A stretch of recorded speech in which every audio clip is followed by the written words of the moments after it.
Hello, welcome to UDL. An introduction, my name is Marilee Boylan. I'm the Director of Employment Programs for the University of Rochester Strong Center for Developmental Disabilities. We are one of 3 university centers of excellence for developmental disabilities in New York State.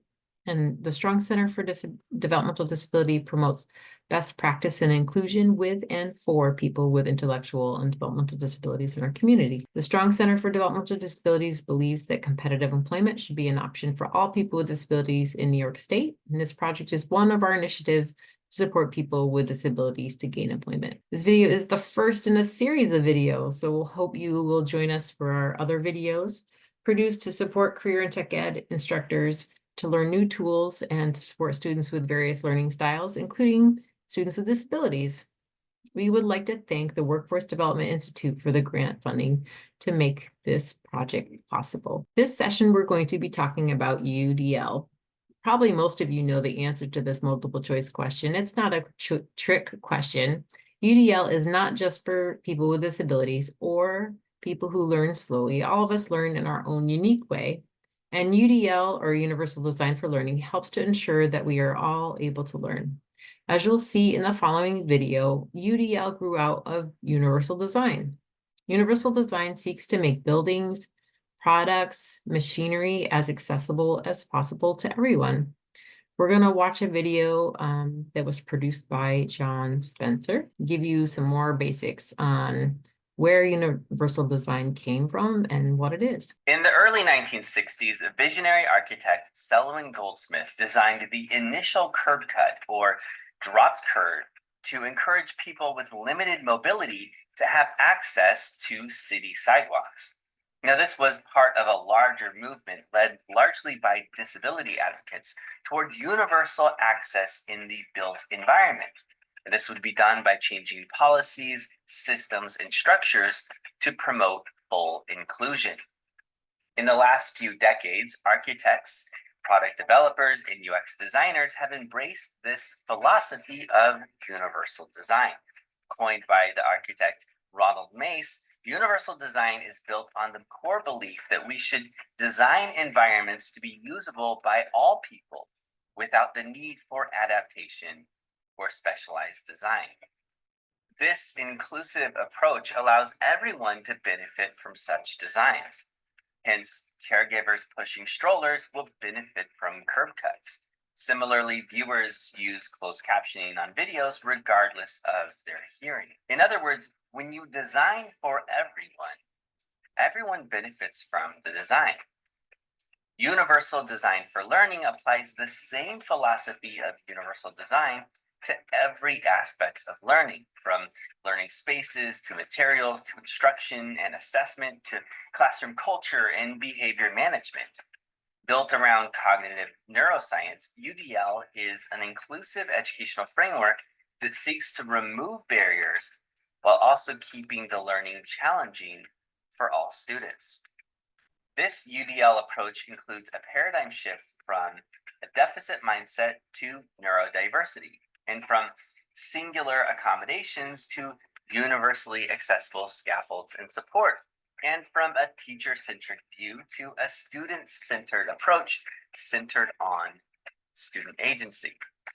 In the 1990s, Dr. David Rose and the Center for Applied Special Technology, or CAST, articulated 3 UDL principles. Number 1, multiple means of engagement, which focuses on the affective networks, or the why of learning. Number 2, multiple means of representation, which focuses on the recognition network, or the what of learning. And number 3, multiple means of action and expression, which focuses on the strategic networks, or the how of learning. So what does this actually look like in the classroom? Well, there's no one set prescriptive way of doing UDL, but here are a few ideas. When it comes to the why of learning, teachers can focus on student interests, agency, and motivation. This helps students become self-directed, meaning they are both self-starters and self-managers. And it starts with student choice. This might include choice menus or launching a Genius Hour, letting students select what they read, or figure out what problems they want to solve in math.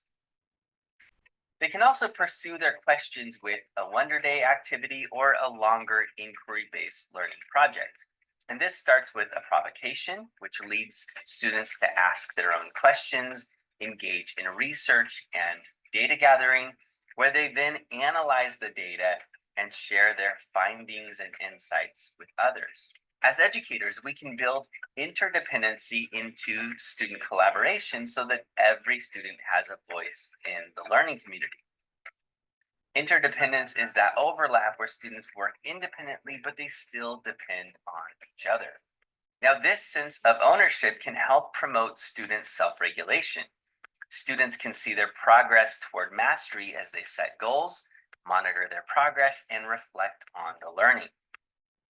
When it comes to what students learn, we can provide learners with multiple methods for accessing the learning content. This might include using multiple font sizes, closed captioning, text-to-speech technology, or the ability to change speed in audio and video. It's also what happens when we front-load vocabulary and provide sentence stems that any students can access. It might also include incorporating graphic organizers or visuals to help process the information, as well as providing slideshows in advance before class begins. When it comes to how students learn, we can provide learners with multiple methods for demonstrating what they are learning. This might include providing flexibility on timing and due dates for assignments and projects, but also incorporating additional think time or more opportunities to practice retrieval during a lesson. We can also provide calendars and checklists, as well as project blueprints that break down the tasks for students. We can provide choices for the methods that they're using to solve problems, or multiple media formats for their finished products. Universal Design for Learning embraces the diversity of all learners so that all students are empowered to become self-directed problem solvers and lifelong learners. Okay, so let's review. So UDL is a framework to plan for student learner differences through design and implementation of teaching practices. UDL is all about access and options and eliminating barriers to learning. It's also intended to benefit everybody. Universal Design Principle 1, multiple means of engagement. How will students engage with the lesson? Number 1, by recruiting interest. Number 2, helping students sustain effort and persistence. Number 3, supporting students' ability to regulate their behavior and emotions. This is the first and perhaps the most important principle of UDL. We all know that if students aren't engaged, they're less likely to learn. You have an advantage because the knowledge that you're imparting can't all be in lecture format. Your students will be engaged in hands-on learning. At the first class session, it will be important to assess the student's interest in the subject matter, but you can also enhance that interest when you begin the class. You might do a demonstration or present something that a prior class has created or done. Once you have the student's interest, you'll need to sustain that interest. So how can you do that? You can try using visuals and lecturing for shorter periods of time. Keep the students involved with questions or activities, such as filling out a graphic organizer as you talk. I'll give you an example a little bit later in the presentation. Self-regulated learning improves student engagement and their success with problem solving. And here are some ways to support student self-regulation. I don't know if you remember from probably high school, but there's the mnemonic device Roy G. Biv to remember all the colors in the spectrum of a rainbow. Red, orange, yellow, green, blue, purple, indigo, violet. I still remember that mnemonic device today. You can have them teach someone else the material, making sample questions, using mental imagery, and also using repetition. Engagement, as we had discussed, is probably the most important principle. We think it's important to recognize the importance of setting for instruction. It can hinder or benefit engagement. For example, A welcoming physical setting where participants feel encouraged and empowered will support their engagement. In turn, it will help students sustain effort and persistence, as well as supporting students' ability to regulate their behavior and emotions. Now that we've covered the first principle of UDL, let's move on to the second.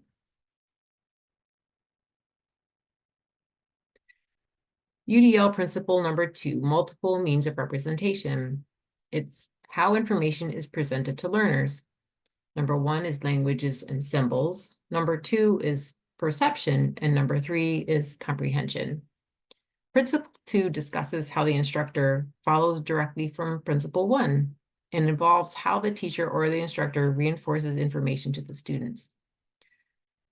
Languages and symbols, when you use a language or symbol, simplify and clarify vocabulary, symbols and syntax. If necessary, help students decode text and mathematical notation.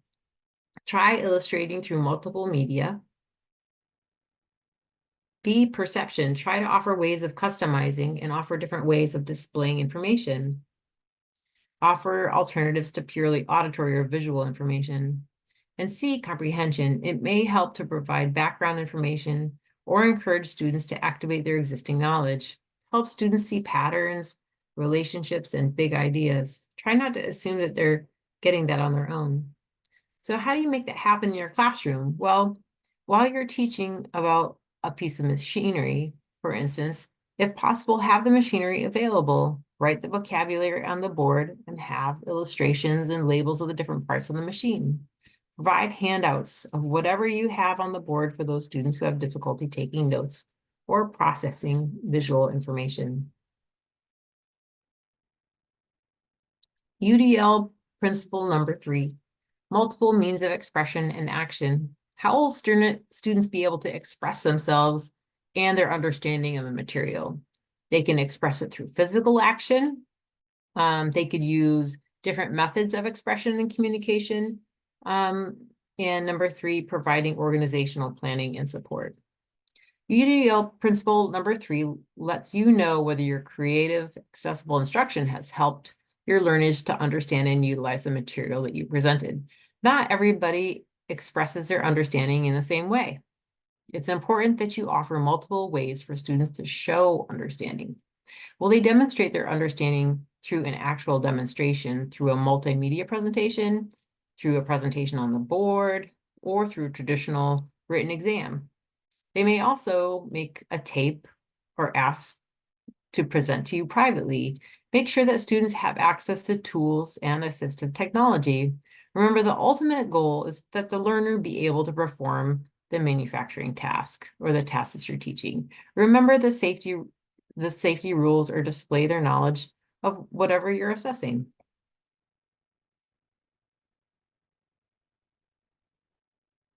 So how might you use the principle of UDL to teach using a drill?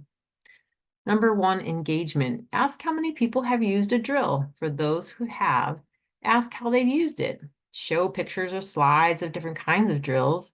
Do you want them to know the different parts of the drill that they're using? You might have, for example, a diagram for them to fill in. For those who have difficulty writing, you might give them a filled in diagram, and we'll show you that in the next slide. This takes us to multiple means of representation. The above is a diagram, but you also might want to show them a real drill. You also might want them to demonstrate the use of the drill and use it safely. Have them take it apart, put it back together again. But what if the student isn't getting it? If some students learn more slowly than others, they may need more time learning the safe use of a drill, and that's okay. Is there something that they can continue to practice on to improve their safety skills? Finally, how are you going to assess whether students are ready to safely use the drill? Have you been assessing along the way? Do they know the parts of the drill and the safety rules? They may communicate those to you in writing, they might tell you, or they might point to the parts. Did they practice choosing the correct drill bit for size and surface and putting the drill bit in? What if one of the students doesn't have the fine motor skills to put the drill bit into the chuck? Is there another way that they could grip it? Or could another student put it in? Could you consult with another staff for recommendations? Universal design for learning. The guidelines for UDL are not meant to be a prescription. In the end, it's about making learning accessible for as many students as possible, for reducing barriers and maximizing learning. We suspect that you already are using many of these guidelines. Here is the list of resources that you can continue learning a little bit more in depth. And some of the acknowledgements of the lessons. So thank you very much for joining us today, and we hope you continue learning in the rest of our UDL library. Thank you so much. Have a nice one.